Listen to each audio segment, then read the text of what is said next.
Squid game का season 3 finally Netflix पे release हो चुका है, लेकिन मैंने इसके लास्ट 2 सीजन 1.5 दिन में देख के खत्म किए हैं, लिटरली 1.5 दिन में।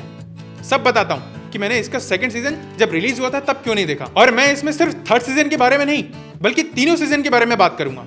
तो चलो एक एक करके सारे पॉइंट्स कवर कर लेते हैं।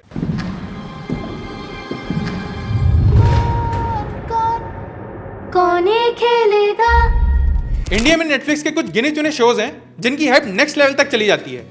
फिर चाहे शुरुआत तो सीक्रेट गेम से लेकर Money Heist, Stranger Things, Squid Game and एक आध और। इनफैक्ट स्क्विड गेम का पहला सीजन रिलीज होने के 1-2 हफ्ते के बाद लाइमलाइट में आने लगा था, और मैं खुद मनी हाइस्ट के बाद एक थ्रिलिंग शो देखने के लिए ढूंढ रहा था। Then I got this masterpiece, and मैं इसको सिर्फ इसके फर्स्ट सीजन की वजह से मास्टरपीस बोल रहा हूँ। फर्स्ट सीजन देखने के बाद आई वाज शॉक्ड टू सी कि हमारे बचपन में खेलने वाले गेम्स को लेकर ऐसा कोई इंटरेस्टिंग शो भी बना सकता है। बहुत सारे गेम्स के बारे में तो मैंने सुना भी नहीं था। अब अगर मैं इसको मनी हाइस्ट के फर्स्ट सीजन से कंपेयर करूं तो स्क्विड गेम का फर्स्ट सीजन उतना तो नहीं, बट हाँ थ्रिलिंग और एंटरटेनिंग तो जरूर था।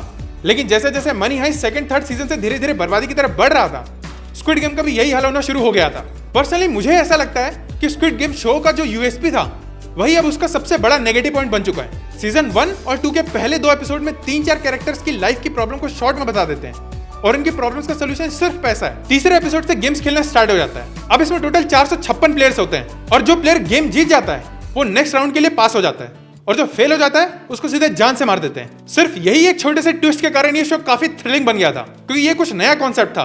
लेकिन धीरे धीरे जब एक गेम को इतने सारे लोग खेल रहे हैं और ऑलमोस्ट हर एक प्लेयर को गेम खेलते हुए दिखाना है, तो चीजें रिपीटेड होने लगती हैं, और यही एक चीज धीरे धीरे बोर करने लगी। प्लस आप किसी भी प्लेयर से ज्यादा इमोशनली कनेक्ट ही नहीं कर पाते, क्योंकि हर किसी की लाइफ में कुछ ना कुछ प्रॉब्लम्स हैं, और वो अपनी प्रॉब्लम को सॉल्व करने के लिए गेम खेलने आया है। और गेम के रूल ही है कि एंड में सिर्फ एक ही प्लेयर जिंदा बच सकता है, तो मजबूरी है कि बाकियों को मरना पड़ेगा। फर्स्ट सीजन इसका सिर्फ इसी रीजन की वजह से काफी हिट हुआ था, लेकिन जब इसका सेकंड सीजन आया तब मैं सिर्फ इसका आधा एपिसोड ही देख पाया, क्योंकि मुझे पता था कि इस बार भी पहले 2 एपिसोड में किसी और कैरेक्टर की दुख भरी दास्तां दिखाएंगे और थर्ड एपिसोड से गेम खेलना शुरू होगा। अब क्योंकि चीजें इतना रिपीटेड होने लगी थी, इसी वजह से जब ये रिलीज हुआ था तब मैंने इसका सेकंड सीजन नहीं देखा। बाद में जब मैंने इसका एक आर्टिकल पढ़ा, then I got to know कि सेकंड सीजन को 2 पार्ट में डिवाइड कर दिया गया। ये चीज मुझे और भी ज्यादा बोरिंग लगने लगी, क्योंकि इसके बाद इसमें कुछ नयापन देखने को नहीं मिला। ये स्टोरी को सेकंड सीजन के बाद ही खत्म कर देना चाहिए था, लेकिन मेकर्स तो भाई अपने इमेजिनेशन के क्लाउड 9 पे बैठे थे। क्लाउड 9 से याद आया, आपने अभी तक चैनल को सब्सक्राइब नहीं किया है तो चैनल को सब्सक्राइब कर लो भाई, पैसे थोड़ी ना लग रहे हैं। स्टोरी का मेन लीड कैरेक्टर जब 45.6 बिलियन वॉन एक बार पैसे जीत चुका है, तब क्या जरूरत है शराफत अली बनने की। ठीक है, तुमको लगता है कि ये पैसे दूसरों के मौत से कमाया है, तो जितने लोगों को तुम ढूंढ सकते हो उन सभी फैमिलीज को उसी पैसों से मदद कर दो।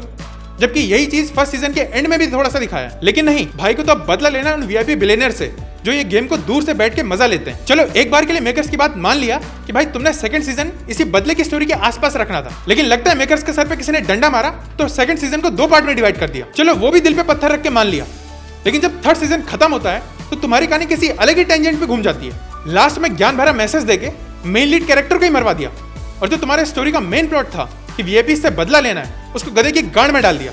भाई वाह, ब्रावो। 1000 में से मुश्किल से सिर्फ 2 कभी कभार ऐसे शोज निकल आते हैं जो अपने प्लॉट से कभी नहीं भटकते। बाकी सारे शोज सेकंड सीजन से हगना शुरू कर देते हैं और जबरदस्ती उसको लंबा खींचते जाते हैं, जिससे उसकी लेगेसी भी बर्बाद होती चली जाती है। क्योंकि मुझे ये शो एक टाइम पे बहुत पसंद था, और बचे हुए दोनों सीजन देखकर मुझे इसका रिव्यू करना था, तो इसके लिए मैंने इसको देखा ताकि आप लोगों को इसे झेलना ना पड़े। उम्मीद करता हूँ मेकर्स लोग अभी शो को आगे कंटिन्यू नहीं करेंगे। जो थोड़ा बहुत आधा पौना % शो की लेगेसी बची हुई है उसको मट्टी पलीत नहीं करेंगे। सो ओवरऑल थर्ड सीजन तक आते आते कहानी बिल्कुल ही गोबर बन जाती है और चीजें रिपीट होने लगती हैं। सो इसका सिर्फ फर्स्ट सीजन ही मुझे अच्छा लगा, बाकी के दोनों सीजन बहुत बोरिंग है। तो इसके लिए आपको नेटफ्लिक्स पे पैसा बर्बाद करने की जरूरत नहीं है। उन पैसों को कोई पिज्जा बर्गर ठूस लो तो पेट भर जाएगा। और इसी तरह के जेन्युइन रिव्यूज के लिए चैनल को सब्सक्राइब करके बेल आइकन प्रेस कर दो। मिलते हैं अगली वीडियो में, बाय।